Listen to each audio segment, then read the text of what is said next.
The Y subject nuestro tema esta mañana es los sentimientos vitales de un cristiano. Y bueno, en los últimos 5 versículos de este capítulo 15 de la epístola a los Romanos, creo yo que el tema que prevalece, tal vez el tema sutil a través de estos versículos, con una aplicación a nuestros corazones, es el de los sentimientos. Los sentimientos de un cristiano, sentimientos vitales de hecho. Y es un hecho que todos como creyentes podemos a veces estar muy fríos. Podemos permitir que esto nos pase. Y no se supone que estemos enfriándonos cada vez más y estar sin preocupación, sino más bien tenemos que ser personas que se gozan. Dice el apóstol, os digo, gozaos. Una vez más os digo, gozaos. Somos un pueblo que está lleno de felicidad y gozo, incluso en tiempos de dolor. Podemos buscar a Dios, podemos venir a Cristo, e incluso en momentos de dificultad, aún así hay una certeza ciertísima y tantas cosas por las cuales podemos ser agradecidos para con Dios. Bueno, la conversión nos da nuevos valores, ustedes lo saben bien. Y tendríamos que reavivar nuestra preocupación constantemente y nuestros sentimientos. Así que seleccioné el tema de los sentimientos vitales de un cristiano, aunque tal vez no sea evidente que esto está en estos versículos, pero lo será a medida que lo explicamos. Versículo 29, primero que nada, quiero hablar un poco al respecto de los sentimientos de anticipación. Ya tuvimos un poquito de eso en versículos anteriores, pero aquí en el versículo 29, y sé, dice el apóstol, tengo certeza que cuando vaya a vosotros, llegaré con abundancia de la bendición del Espíritu de Cristo.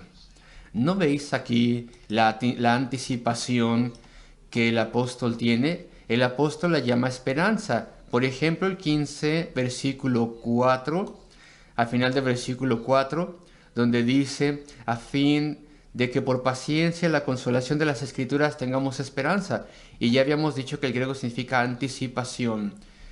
Hace poco tiempo lo estudiamos, la necesidad de anticipar, de tener la expectativa de la bendición continua de Dios, aquel Dios que nos ha salvado, bendición a través de la vida.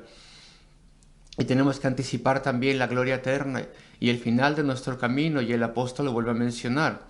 En el versículo 13 también, donde dice que también estudiamos si el Dios de esperanza, el Dios de anticipación, de expectativa, de expectación, vimos la práctica de la expectativa, de tener expectativa de una bendición espiritual. Este Dios os llene de todo gozo y paz en el creer, para que abundéis en esperanza, en anticipación, por el poder del Espíritu Santo. Y en el versículo 29 lo tenemos una vez más. Aunque no se menciona la palabra, podemos oler que está diciéndose esto aquí. Y sé, él anhela esto, y sé, tengo certeza, que cuando vaya a vosotros llegaré con abundancia de la bendición del Evangelio de Cristo. Tengo certeza, sé, lo sé. Se puede traducir tengo certeza, se puede traducir lo sé. Y esto es dicho con certeza. Y bueno, cuando dice tengo certeza, tal vez es la mejor traducción, es más fuerte. Y el apóstol no podía tener certeza de cuándo iría o qué circunstancias habría para poder ir a Roma. Pero él anticipaba. Él podía anticipar el gozo de estar ahí y de escuchar todas las historias de la gracia y la conversión de esos creyentes en la iglesia de Roma. Él podía anticipar la oportunidad de poder impartirles algo. Él anhelaba esto. ¿Qué será la vida para un mundano si no tuviera cosas que anhelar? Anhelar, por ejemplo, las vacaciones, o cierta reunión, o cierto entretenimiento, cierto placer. Y la vida está llena de quehaceres y dificultades, y todo el mundo tiene que trabajar, pero todo es puesto allí porque hay una capacidad de anticipar. Y como creyentes estamos ahí. Y a veces nuestra capacidad de anticipar es erradicada. Y comenzamos a darlo todo por sentado, y las bendiciones que el Señor nos ha dado las damos por sentado. Y cuando vas a trabajar, o cuando te bajas del tren o del autobús.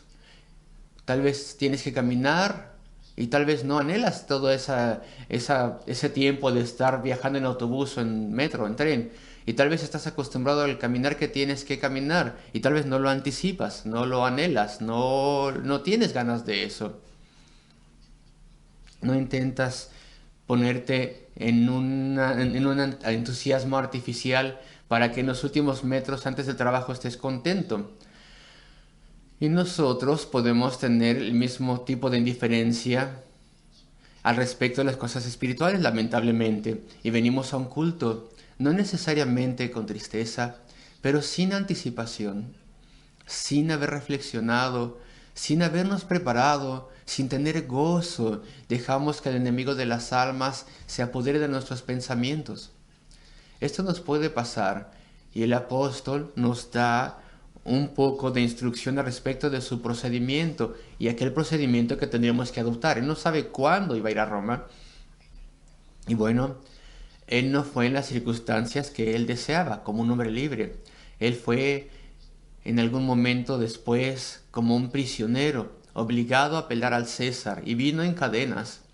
Y todavía el Señor respondió su oración y se le permitió tener su casa rentada durante 2 años y recibir personas y ministrarles y ser de gran aliento para la iglesia y escuchar de ellos, de modo que el Señor respondió sus oraciones, pero no en la forma en que él hubiera esperado. Sin embargo, ahí tenemos, él anticipaba cualquier forma que fuese la respuesta de Dios, el Señor estaría con él.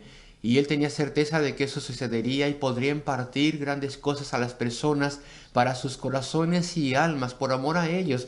Así que podemos ver su actitud aquí, su actitud optimista, si ustedes quieren. Pero anticipaba, yo sé, tengo certeza que cuando vaya a vosotros llegaré con abundancia de la bendición del Evangelio de Cristo. ¿Qué significa esto? Son grandiosas palabras donde dice la abundancia de la bendición del Cristo. Bueno, él quiere decir, entre otras cosas, que les va a contar al respecto de lo que Dios ha hecho con otros gentiles. Si él iba a Jerusalén, quería ver y contar al respecto de cómo el Señor le utilizó en Jerusalén para cimentar la unión entre los judíos creyentes y los creyentes gentiles. Él vendría contando esta hermosa obra del Señor y las conversiones y las respuestas a las oraciones. Él vendría con abundancia de la bendición del Evangelio de Cristo, cosas que decir, cosas alentadoras que decir. Ellos tendrían grandes cosas que recordar y contarle a él también. Esa es la abundancia de la bendición del Evangelio de Cristo. Después también tendría la oportunidad de predicar y almas serían bendecidas y salvas. Así que él anhelaba esto. Y cuando venimos a una iglesia a adorar y a través de este día, si venimos en oración, ejercitamos la fe y clamamos al Señor, pues entonces hay personas aquí que serán ejercitadas de forma espiritual, que serán traídas al Calvario y a Cristo y tendrán su vida cambiada. Tendrán nuevos horizontes para ellos si vienen a salvación. Estas son cosas maravillosas que tú y yo somos privilegiados en testificar y de ser parte de ello. Y podemos ser instrumentos en las manos de Dios. Todo esto lo hace Dios a través de su Espíritu. ¿Y cómo podemos venir a un culto de alabanza sin pensar al respecto de estas cosas? No tenemos ninguna emoción, si ustedes quieren, no vemos nuestro privilegio. Y no estoy diciendo que seamos como aquellas personas que son profesionales en poner una sonrisa y crear entusiasmo en las personas y alentarles. El apóstol Pablo no está usando ese tipo de cosas. Él no es un alentador profesional de personas. Más bien esto está en su corazón. Dice, tengo certeza, sé que cuando vaya a vosotros llegaré con gozo, ya sea prisionero o libre, vendré con gozo, con cosas que contarles, cosas que escuchar, cosas que predicar. Y veremos a Cristo y conoceremos el poder del Espíritu y su obra en los corazones. Y así es como nosotros tenemos que venir. Este es nuestro primer punto, que tenemos que tener sentimientos de anticipación. Entonces te reto Y me lo pregunto a mí mismo constantemente. ¿Venimos a la casa de Dios dando todo por sentado? ¿O venimos con cierta preparación en nuestro corazón y con expectativa y con anticipación de que Dios nos bendecirá aquí, de que las personas serán ayudadas, que el Espíritu Santo estará aquí? ¿Venimos con esto en mente? Queridos amigos, esto es lo que yo veo en este versículo 29. Con abundancia de la bendición de Cristo. No creyentes con cara que no exprese nada, sino aquellos con gran expectativa. No permitas que Satanás haga que la casa de Dios ante tu estima sea un lugar común, un lugar ordinario. Que no sea eso así en tu estima. Este es el don que Dios te da, es el privilegio que Dios te da. Esta es la venida a la deserción espiritual si estamos fríos, si no tenemos anticipación de la bendición de Dios. Nunca vas a ser dejado a un lado si eres un verdadero hijo de Dios, pero serás dejado a un lado por cierto tiempo. El Espíritu Santo del Dios viviente te dejará solo por un tiempo, te dejará allí entristecido, apaleado, sujeto a las tentaciones de Cristo, como si Dios ya no estuviese contigo, por disciplina. Bueno, considerar las bendiciones de Dios como una cosa común y no venir con gozo y cantar las alabanzas de Dios con nuestro corazón, ese es el camino a la deserción. No predico esto quejándome. No está en mi mente que nosotros como congregación, que en esta iglesia no tenemos entusiasmo, somos fríos. No, yo no tengo eso en mi corazón, pero nos puede pasar a cualquiera de nosotros como individuos. Así que es importante señalar esto. Esto lo que tenemos aquí, lo dice el apóstol Pablo a través de sus sufrimientos. Yo sé, tengo certeza que cuando vaya a vosotros, llegaré con abundancia de la bendición del Evangelio de Cristo. Y después voy al versículo 30. Pero os ruego, hermanos, esto trata al respecto de sentimientos de preocupación, en particular en la oración. Ya mencionamos sentimientos de anticipación, pero también aquellos de preocupación. Como un hombre cristiano o como una mujer cristiana, ¿acaso no hay cosas por las cuales te preocupas profundamente que te llevan a orar? ¿Has perdido tu capacidad de tener preocupación, de sentir preocupación por diferentes cosas? Bueno, el apóstol dice aquí, pero os ruego, hermanos, aquí tenemos una exhortación a la oración. Os ruego fuertemente, podríamos decir, os ruego encarecidamente, os imploro, hermanos. Esa sería una buena forma de traducir el griego. Os imploro, hermanos. Os suplico, os imploro, hermanos. Él hace un fuerte llamado porque es una tendencia humana que nosotros tenemos, que simplemente nos sumamos en indiferencia al respecto de las cosas que nos tendrían que preocupar. Estamos preocupados al respecto de las cosas de este día, el efecto que tendrá este día en los corazones, tal vez la salvación de los perdidos, bendición sobre la escuela dominical, los maestros de la escuela dominical, el que nuestro propio corazón sea realineado y rededicado. Estamos preocupados al respecto de cosas espirituales, entonces tendríamos que tener sentimientos de anticipación, sí, pero también de preocupación. La obra de Dios y la necesidad de las almas, si esto no nos preocupa, entonces hemos dejado a un lado nuestros sentimientos y los hemos dado al enemigo de las almas. Entonces dice aquí el versículo 30, os ruego, hermanos, por nuestro Señor Jesucristo, por amor a Él y por el amor del Espíritu. Mira el razonamiento. Él nos da fuertes razonamientos para que nos haga sentir estas cosas que tendrían que preocuparnos por amor al Señor Jesucristo. ¿Acaso has olvidado? Parece decirme. ¿Acaso has olvidado que esta es la hora de Cristo? Y no te significa nada, ya no te representa nada. Es Cristo el Señor que vino del cielo a la tierra por ti, por mí. Su compasión fue tan grande que vino a tomar nuestra eterna carga de pecado y vino a conocer esa separación del Padre en experiencia, sino en hecho. Esto lo hizo por nosotros, para nuestra salvación. Es su obra. al salvar y bendecir a su pueblo y muchos otros. Por el Señor Jesucristo, por amor a Él, piensa en lo que Él ha hecho, piensa en lo que Él ha hecho, cómo podemos tener tan falta de sentimientos, cómo podemos estar tan fríos, tan indiferentes. Yo no estoy diciendo que tú lo estés, pero estoy seguro que a veces sí. Así que el apóstol nos da razonamientos por amor a Jesucristo, por amor a Él, por aquel que murió por ti. ¿Cómo puedes orar tan débilmente? Y después avanza con su argumento, y por el amor del Espíritu. También tiene al Espíritu Santo en el razonamiento, por amor a Él. No está refiriéndose a nuestro amor por el Espíritu, está refiriéndose el amor, al amor que el Espíritu tiene por nosotros, el amor del Espíritu, como el Espíritu Santo de Dios. También como el Señor Jesucristo y el Padre, evidentemente, cómo te ha amado y cómo Él ha derramado su amor en ti. El Espíritu Santo, quien es igual a Jesucristo, el Hijo, de forma voluntaria ha escogido ser sin importancia, por así decirlo, en este mundo. Es el Hijo, Jesucristo, quien moriría en la cruz del Calvario, quien sería alabado y aplaudido, quien sería buscado y conocido, quien movería nuestro corazón. Es Cristo, de quien nosotros hablamos en particular. Y el Espíritu Santo, quien es igual en todo sentido, igualmente Dios, igualmente poderoso y divino y eterno.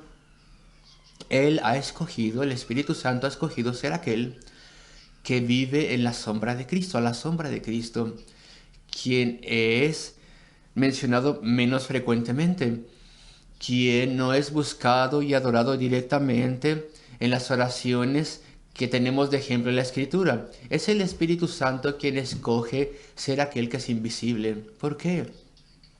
Porque ha tomado ese papel. ¿Podríamos decir un papel solitario? No, no es solitario. ¿Por qué?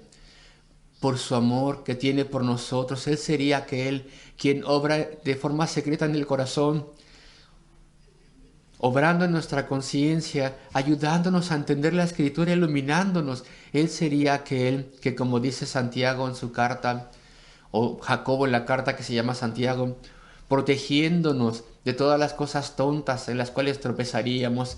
El amor del Espíritu nos llevará hasta el final del peregrinaje en esta vida. El amor del Espíritu, Él te ama. ¿Cómo puedes tener tanta frialdad entonces? ¿Cómo en un día de adoración este no puede ser un día de anticipación para ti? ¿Cómo tus oraciones pueden ser tan cortas y tan débiles y solamente cosas factuales y sin sentimiento? Por favor, no lo tomen mal, como ya los dije. Yo no estoy diciendo que esta sea tu forma característica de ser, pero puede ser la de cada uno de nosotros. Así que necesitamos este razonamiento, queridos amigos. Os ruego, hermanos, os suplico, por amor al Señor Jesucristo, por lo que Él ha puesto para tu salvación y por su obra en la cual estás tú, tienes participación en esta obra de salvación, y por el amor del Espíritu, el amor que el Espíritu tiene por ti, os ruego que me ayudéis orando por mí a Dios, que os esforcéis, que luchéis. El griego es agonizar. Viene esta palabra aquí de la raíz de agonizar. Es una palabra compuesta. Agonicemos junto conmigo. Parece que las oraciones de dos son incluso más poderosas que la de uno. Así que el apóstol dice, todos vosotros agonicen en oración. La oración no es fácil.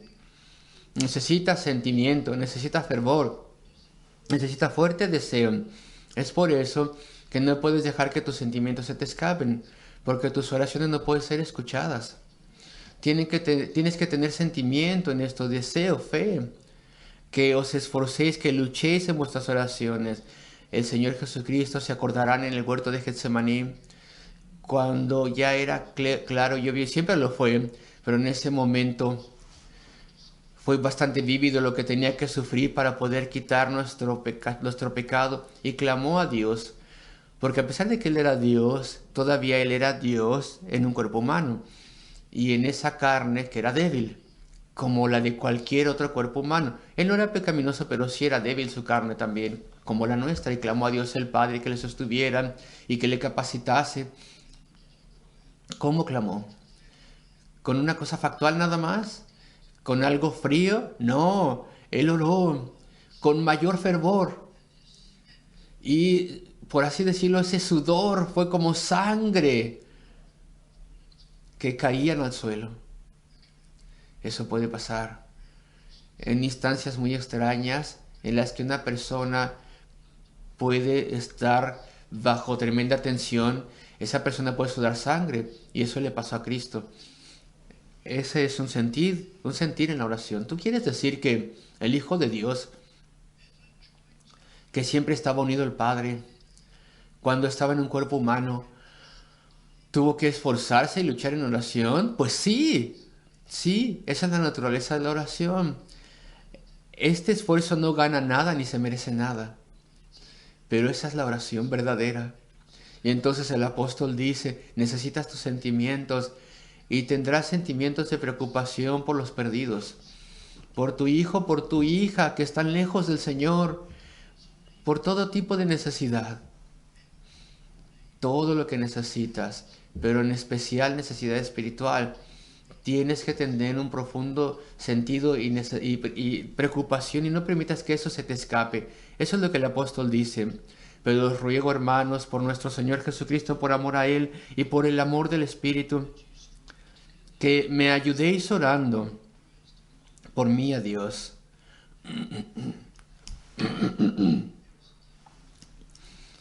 Y hay otro punto, un punto número 3. Necesitas tener sentimientos al respecto de cosas específicas. Y en el versículo 31 tenemos una oración de 3 puntos. Una agenda de oración de 3 puntos. Punto número 1, versículo 31. Para que sea librado de los rebeldes que están en Judea. 2. Y que la ofrenda de mi servicio a los santos en Jerusalén sea aceptada. Acepta. Número 3, versículo 32. Para que con gozo llegue a vosotros por la voluntad de Dios y que sea recreado juntamente con vosotros. El apóstol Pablo pide estas 3 cosas en específico en la oración. Así que tenían que tener preocupación al respecto de cosas específicas. Y a veces es bueno, cuando estás tú solo, sola, es bueno que escribas las cosas por las cuales te preocupas. ¿Cuáles son las cosas que me preocupan en la oración? En las cuales debo reflexionar y estas cosas por las cuales quiero asediar el trono de gracia con todo fervor. No vayas solamente así por la vida y tengas cosas que se te olviden. Escribe las cosas que no se olviden. Y aquí tenemos estos 3 puntos en la oración que el apóstol Pablo en particular pide. Necesitas tener sentimientos. Reflexiona respecto de la necesidad. Recuerda la orden de orar. Cree en la eficacia de la oración. Acuérdate de tus grandes respuestas a oraciones. Considera el razonamiento de Pablo, que dice aquí, por amor a Cristo debo orar. Con preocupación. Por el amor que el Espíritu Santo ha invertido en mí y continúa derramando en mí. Entonces se les pedía que orasen por Pablo y para su sobrevivimiento. Sus oraciones fueron respondidas y sí sobrevivió. Sobrevivió la violencia, las amenazas de muerte, los intentos de asesinato que los judíos incrédulos que lideraban las cosas organizaban en contra de él. De hecho, tuvo la mejor protección que jamás pudo haber tenido. Tenía la protección de un contingente de tropas romanas porque estaba bajo arresto. Y a pesar de que los líderes judíos querían matarle, no pudieron. Y fue llevado a salvo, con un salvoconducto, si ustedes quieren, hasta Roma. Sus oraciones fueron respondidas y las de él también. Y sí, la ofrenda que trajo para los judíos en Jerusalén de las iglesias gentiles. Eso fue una bendición para ellos de una forma notable. Vieron el problema, vieron la hostilidad del establecimiento judío, de los incrédulos hijos de Israel y se dieron cuenta que no tenían que estar apegados a ellos. Fueron bendecidos en esa forma también. Queridos amigos, Él vino a Roma. Él fue traído a ellos con un salvoconducto y pudo ministrar ahí con ellos mientras estaba en ese arresto domiciliario. Era bastante inusual, dicen los expertos, no era muy común. Y él pudo rentar una casa lo suficientemente grande como para tener en aquel tiempo a todos los líderes para escuchar su testimonio, a los líderes judíos. Bueno, amigos, las respuestas fueron escuchadas y voy a tener que avanzar a mi terminación, a mi conclusión. Y bueno, no puedo avanzar mucho más porque mi garganta no quiere cooperar, pero el cuarto punto es que tendríamos que tener gran sentimiento de seguridad y gratitud. Mira el versículo 33, donde dice, y el Dios de paz, ¿acaso no tiene esto que ver con los sentimientos? La paz. Y el Dios de paz sea con vosotros. No es el final de la carta, pero es apropiado al final de este pasaje, porque todavía tenemos el tema de los sentimientos aquí. El Dios de paz sea con vosotros todos. Y esta no es la paz de una tranquilidad de forma emocional, sino que es la paz que experimentamos cuando la guerra se termina. Y esto lo expliqué hace poco tiempo en nuestro culto de enseñanza. La guerra, hay un tiempo de hostilidad. Eso se termina y entonces hay paz. Hostilidad se termina. Y es una palabra muy grande, por lo que significa. La paz no solamente significa que la hostilidad se ha terminado, sino que significa todo lo que pasa como resultado de ello. Significa que se abren las fronteras. Significa que se puede fraternizar una vez más. Significa que en vez de enemigos son amigos. Significa que se puede tener trato los unos con el otro. Se puede interactuar de forma diversa. Ya no de repente esperamos un bombardeo, por ejemplo, sino que ahora estamos a salvo. La paz significa todas estas cosas. Y porque no tienes que preocuparte respecto de la guerra, entonces ahora hay prosperidad y desarrollo y plenitud y avance. Cuando escuchamos la palabra paz, en la forma en que el apóstol la usa, significa todas estas cosas que abarcan, que están dentro del término paz. Y el Dios de paz sea con vosotros. Estamos en paz con Dios. Ya no tenemos hostilidad en contra de Dios, ya no estamos bajo su disciplina, bajo su condenación, a través de Cristo, porque hemos confiado en Él. Por eso hemos sido traídos a Dios y le amamos y clamamos a Él, le invocamos e interactuamos con Él y le pedimos bendición y nos la da esta bendición. Y estamos a salvo, porque esta paz durará para siempre. Cristo dice que venimos a Él y ya ningún hombre nos puede arrebatar de su mano. Entonces hay paz, y hay estabilidad y certeza, y prosperidad espiritual. No necesariamente una prosperidad terrenal. Nunca crean los maestros de la prosperidad.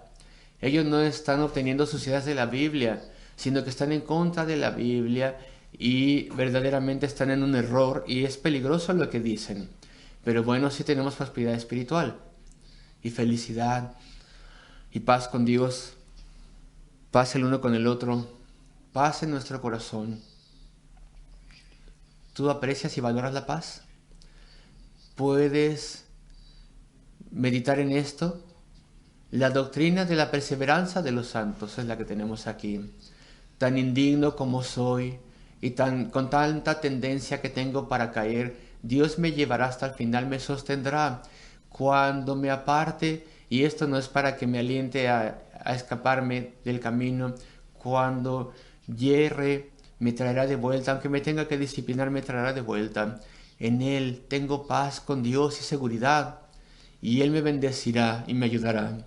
Queridos amigos, atesoren el legado de la paz. Es la paz de Cristo. ¿Qué puedo hacer? Hay un himno que señalé. Uno de nuestros himnos favoritos, estoy seguro. Uno de Charles Wesley. Tu fuente oculta de descanso. Este es el himno al respecto de la paz de Dios. Tu gran nombre es la salvación y guarda mi alma en paz y en felicidad. Me trae confort y me da gozo y me da amor eterno. Para mí tengo todo esto por tu nombre. Tengo perdón, santidad y el cielo. Y mira los términos de estos versículos. Jesucristo, mi todo en todo. Tú eres todo para mí. Eres mi descanso en el trabajo duro. Cuando estás haciendo lo mismo en el mundo, día tras día, semana tras semana, año tras año, haces lo mismo y tengas que tener esta carga sobre tus olmos, tu gran descanso es que tú perteneces a Cristo y este peregrinaje terminará. Serás utilizado para servir a Dios por su misericordia y poder a través de tu peregrinaje y al final serás llevado a la gloria eterna. Esto es mi descanso en mi trabajo pesado, mi serenidad en el dolor. El que yo le conozca me da paz. La medicina de mi corazón roto es que le conozco. Algo tal vez ha pasado que me da grande dolor en mi corazón, en mi vida. ¿Y cuál es la medicina que podemos hacer? ¿Puedo tomar algo? ¿Hay alguna preparación que va a tranquilizarme? No necesitas una cosa así. Porque tienes a Cristo y tú eres de Él y Él está contigo. Y Él te llevará bien hasta el final y te llevará a nuevos pastos y al final del camino le verás cara a cara. En guerra tú eres mi paz, en pérdida eres mi ganancia, Señor. Todo está mal tal vez, pero si Dios es tuyo y tú eres de Él, tendrás paz. A veces vemos las cosas en la televisión, vemos por ejemplo que algo se quemó y se ha destruido y hay personas que están afuera que se quedan sin nada y puedo entender que todo esto es trágico, pero no necesitamos atribularnos porque tenemos vida eterna, porque tenemos a Cristo y Cristo está contigo. Dios es mi sonrisa. Cuando Satanás nos tienta a creer que nunca has sido salvo y que no eres cristiano, recuerda que tienes que agarrarte de sus promesas y que Él es confiable y que tu salvación no depende de que tú tengas éxito en hacer algo, sino en el éxito que Cristo ha tenido en la cruz del Calvario, en la vergüenza. Tal vez en la oficina has sido despreciado, en el trabajo, y tal vez todo el mundo está en contra de ti y piensan que eres ridículo. Y dice este himno, en vergüenza Cristo es tu gloria y tu corona. Si tan solo tú pudieras llevar a estas personas a la luz de Cristo, tú tienes todo lo que vale la pena tener.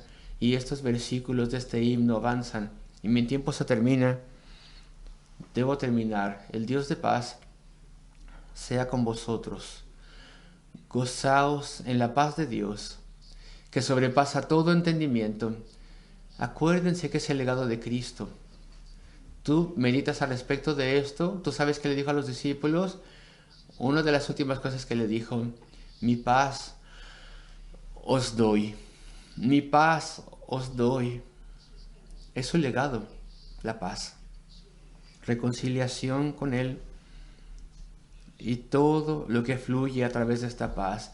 Queridos amigos, uso estos versículos para alentaros, a alentar vuestros sentimientos, cientos de sentimientos de anticipación, de preocupación también en la oración, sentimientos por cosas específicas y también sentimientos de gratitud y maravilla por la paz de Dios que es tuya. No seas un bloque de piedra frío, no estés allí tranquilo y frío, sino más bien ciñe tu cinturón y sirve al Señor. El Señor te da gozo a través de que reflexiones respecto a estas cosas. Hay que tener amor por Cristo, este amor que fluye de un corazón cálido.